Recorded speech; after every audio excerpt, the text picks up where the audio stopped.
Degeneration of the retina and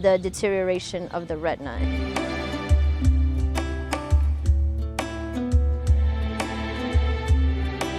They told me that I was going blind.